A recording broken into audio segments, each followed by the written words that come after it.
असं अपेक्षित होतं हे कमी होईल. नेमकं आपण पूर परिस्थितीच्या बाबतीत या घेतलेल्या आढावा बैठकीमध्ये प्रशासनाची झालेल्या चर्चेनुसार काय परिस्थिती असेल इथून पुलाची? नाही, आता थोडं हे 2 दिवस अपेक्षित रेनफॉल कमी आहे. काय झालं, धरणामध्ये 100% पाणी भरलेलं आहे. ते पाणी सोडणं गरजेचंच आहे आणि पावसाचं देखील पाणी आहे, शेतातलं देखील पाणी आहे. मे महिन्यापासूनचा पाऊस, त्याच्यामध्ये तरी आम्ही मांजरा आणि तेरणा दोघांचं कंट्रोल एकमेकांशी संबंध ठेवतच आम्ही पाणी सोडत आहे. आज जरी आमचं अपेक्षित होतं की हे पाणी कमी राहायला पाहिजे होतं, आज तरी वाढलं आहे. तरी देखील आता परत आम्ही तसं एकदा व्हेरीफाय करू, त्याला लेवल कशी व्यवस्थित ठेवता येईल. कमीत कमी नुकसान, बघा नुकसान तर आता 100% शेतकऱ्यांचं झालेलं आहे. पण कुठं मनुष्यहानी होणार नाही, कुठं पशुहानी होणार नाही, या गोष्टीकडे अधिक लक्ष त्या ठिकाणी आपण देण्याचा प्रयत्न करतोय. आणि सर्वांनी सावध राहणं. आता जर आपण पाहिलं की लोक पाणी आहे म्हणून येतात पाहायला, थोडं एक अंतर जर ठेवलं, कारण पाण्याचा हा फ्लो एका बाजूने जर झाला अचानक तर तो रोड पण कट करू शकतो. म्हणजे आता आम्ही त्या कोपरा तिथं पाहिला, एखादा कोपरा जर कट केला तर ते अडचणीचं राहू शकतो. तरी सर्वांनी काळजी घेत असं राहावं. या संदर्भात औराद किंवा निलंगा परिसरातल्या प्रशासनाला आपल्या काय सूचना असतात? एक प्रशासन पूर्णपणे त्या त्या ठिकाणी सज्ज आहे.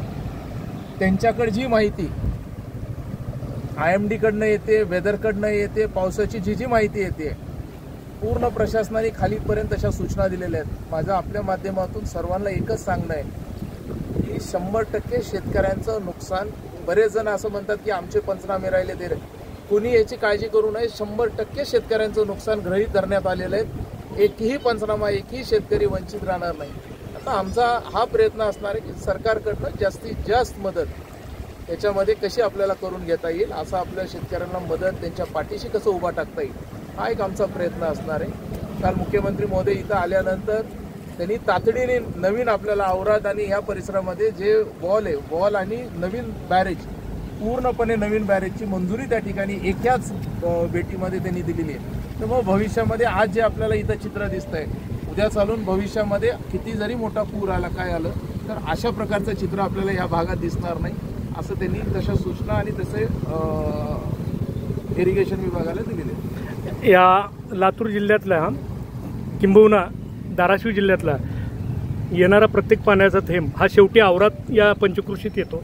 या पंचकृषीतल्या शेतकऱ्यांचं इतर भागापेक्षा खूप मोठं नुकसान आहे. त्याकरिता आपण या परिसराचे विधानसभा सदस्य म्हणून काय नेमकं शासनाकडे आपण अपेक्षित ठेवत आहे? शेतकऱ्यांचं नुकसान झालेलं आहे, ते 100% नुकसान शेतकऱ्यांना म्हणजे त्याला गृहीत धरण्यात आलेलं आहे. जास्तीत जास्त मदत शेतकऱ्यांना त्या ठिकाणी दिली जाईल, हा प्रयत्न आपला सरकारकडनं असणार आहे. दुसरा म्हणजे हे जे नदीच्या बाजूचे जे काही नदी असेल, ओढे असतील, त्याच्या बाजूच्या ज्या जमिनी खरडून गेल्यात त्याच्यामध्ये देखील माननीय मुख्यमंत्री महोदयांनी दुरुस्ती करून नदीच्या बाजूला, ओढ्याच्या बाजूला ज्या जमिनी खरडून गेलेत त्याचे वेगळे पंचनामे झालेले आहेत आणि त्यांना अधिकचा त्या ठिकाणी, कारण हे भरून येणारं नुकसान नाही आहे, पण जास्तीत जास्त मदत या बाजूच्या नदीच्या आणि ओढ्याच्या बाजूच्या शेतकऱ्यांना मिळणार आहे. आता बऱ्याच अंशी मुख्यमंत्री सहाय्यता निधीला विविध मार्गानं पक्ष, संघटना, व्यापारी, सामाजिक कार्यकर्ते, सामाजिक संस्था देत आहेत. तसा औराद बाजार समिती किंवा निलंगा कृषी उत्पन्न बाजार समिती या माध्यमातून काही शेतकऱ्यांचा निधी शेतकऱ्यांना देण्यासाठी मुख्यमंत्री निधीला सहाय्यता करण्यासाठी आपली जी लोकनियुक्त बॉडी आहे त्यांना काही सूचना आहेत का? निश्चितपणे पुढाकार घेऊन त्यांनी त्याच्यामध्ये निर्णय घेतील आणि शेतकऱ्यांसाठी, कारण ह्या ज्या संस्था आहेत शेतकऱ्यांच्या ह्याच्यावरच उभा टाकलेल्या असतात, निश्चितपणे शेतकऱ्यांना त्या ठिकाणी सहकार्य केलं जाईल. मी तर खरं तर ह्या विषयावर खूप काही सांगू शकतो, पण हा जो प्रसंग आहे हा काही कोणता राजकीय किंवा राजकारण करण्यासारखा प्रसंग नाही.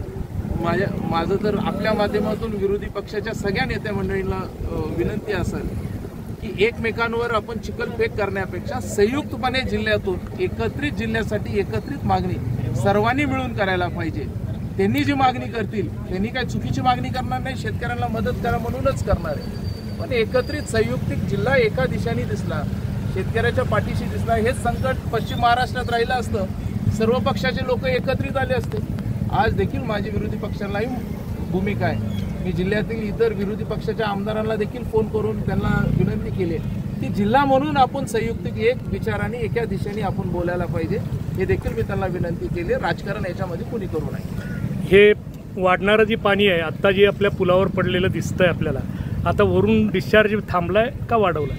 नाही, आता सध्या कमी केला डिस्चार्ज. अच्छा. जो अपेक्षित डिस्चार्ज होता तो आम्ही डिस्चार्ज कमी केलेला आहे. अच्छा. आज जर पाहिलं की हा अधिकचा आहे, त्याच्यापेक्षा जरा आता हा डिस्चार्ज आपल्याला अधिकचा का वाटतो?